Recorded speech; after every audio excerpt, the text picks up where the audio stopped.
परवेश पांडे हमारे साथ मिल्कीपुर से और ज्यादा अपडेट के। परवेश, ऑफिशियली डिक्लेयर हो गया कि चंद भानु पासवान 61,000 वोटों से जीत गए। बीजेपी में खुशी की लहर। बिल्कुल, आपको बता दें कि मिल्कीपुर प्रतिष्ठित सीट मानी जाती थी, प्रदेश की सबसे हार्ड सीट थी, जिस पर 5 फरवरी को मतदान हुआ था। और आज 8 फरवरी को जब मतगणना हुई तो बीजेपी प्रत्याशी जो है 61,000 से ज्यादा मतों से जो है विजय हासिल किए हैं। तो कहीं न कहीं जो भारतीय जनता पार्टी की रणनीति थी वो मिल्कीपुर में कामयाब होते नजर आ रही है।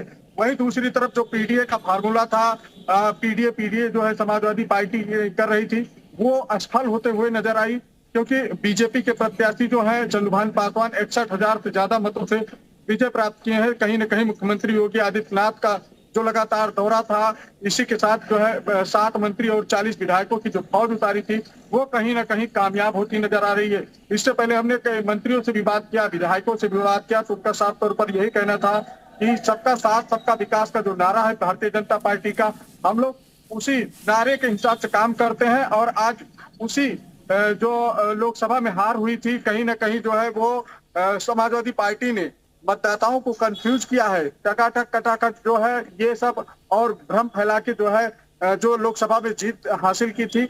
आज मिल्कीपुर की जनता जागरूक है, पढ़ी लिखी जनता है, जिसको लेकर जो है फिर से भारतीय जनता पार्टी के जो प्रत्याशी है चंद्रभान पासवान, उनको अपने मतों से जो है विजय दी है।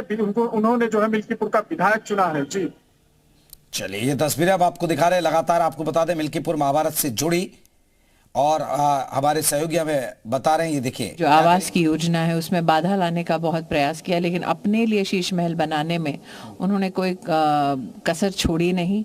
अरविंद केजरीवाल का ये वादा था कि वो दिल्ली की जनता को एक स्वच्छ और साफ और स्वस्थ जीवन देंगे, लेकिन मोहल्ला क्लिनिक में या तो ताला लगा रहता था और एक तरफ नरेंद्र मोदी जो आयुष्मान भारत का योजना का लाभ देश भर में दे रहे थे, उस लाभ से दिल्ली की जनता को अरविंद केजरीवाल अपनी राजनीति के लिए एक बाधक बन रहे थे। तो आज नरेंद्र मोदी के नेतृत्व में विकास की सभी सुविधाएं, सेवाओं को दिल्ली की जनता स्वीकार कर रही है। ये पहला कदम है जो उन्होंने गुड गवर्नेंस के प्रति उठाया है। मेरा उनके प्रति आभार और अभिनंदन।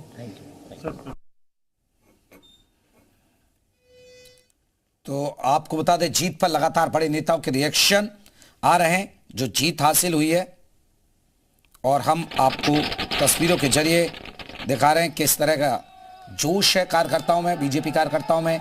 मिल्कीपुर जीते हैं। परवेश पांडे हमारे साथ मिल्कीपुर से जुड़े। परवेश, चंद भानु पासवान, क्योंकि एक बड़ी जीत है 61,000, और अभी भी समाजवादी पार्टी हालांकि इस हार को पचा नहीं पा रही है। देखिए, समाजवादी पार्टी जो है पहले से ही जिस दिन मतदान था उसी दिन आरोप प्रत्यारोप लगाती रही है।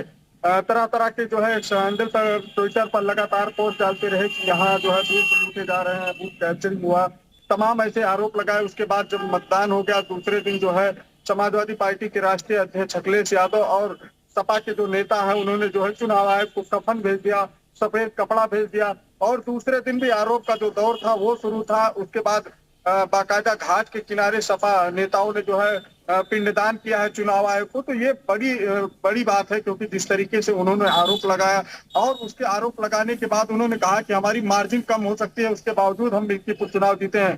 चाहे जितना ये बूथ कैप्चरिंग किए हो, चाहे जितना वोट लूटे हो, हम चुनाव जीते, भले हमारी मार्जिन कम हो। लेकिन जब आज मतगणना शुरू हुई तो पहले राउंड से ही जो है जो बीजेपी के प्रत्याशी चंद्रभान पासवान थे उनका ग्राफ लगातार बढ़ता रहा, और जब मतगणना पूरी हुई तो उसमें 61,000 से ज्यादा मतों से जो है चंद्रभान पासवान विजय प्राप्त किए हैं। जी चले, ये तस्वीरें हम आपको दिखा रहे हैं। लगातार हमारे सहयोगी पल पल के अपडेट दे रहे हैं, और आपको बता दें कि मिल्कीपुर में एक बड़ी जीत है। और मिल्कीपुर, परवेश आप ग्राउंड पर हैं, मुद्दे क्या रहे? मुद्दे आपको लग रहा है कि जो वाकई में लोकल इश्यूज हैं उसी पर जनता ने दिया है, या ये मुद्दा पूरा राज्य स्तर या नेशनल स्तर पर हो गया?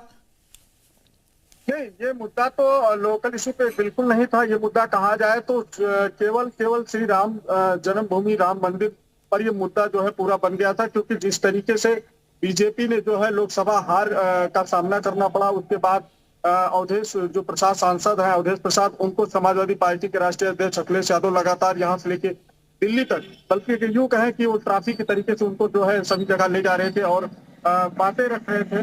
लेकिन जब मिल्कीपुर की जनता, अयोध्या की जनता बाहर जाती थी, जो मिल्कीपुर के मतदाता हैं, जब हमने उनसे बातचीत किया तो उन्होंने साफ तौर पर यही कहा कि लोकसभा हारे हैं, उसका उलाहना हमको मिलता है, हम लोगों को बाहर जा चुके हैं तो बेइज्जत किया जाता है। एक बार हम लोगों से गलती हुई, दोबारा गलती नहीं होगी। और उसी का परिणाम है कि आज बीजेपी का प्रत्याशी जो चंद्रभान पासवान है वो यहाँ से चुनाव जीता है। यही नहीं, बीजेपी के जो बड़े नेता हैं वो तमाम यहाँ के पदाधिकारियों की बात करें या शीर्ष नेतृत्व की बात करें तो इस चुनाव को 2027 के चुनाव से देख रहे हैं। कहीं ना कहीं जो है 27 का चुनाव जो है यहीं से शुरुआत उसी की होगी। जी चलिए चलिए, परवेश बने रहिएगा। अभी हम दिल्ली पर एक बार रुख करते हैं, दिल्ली का रुख करते हैं।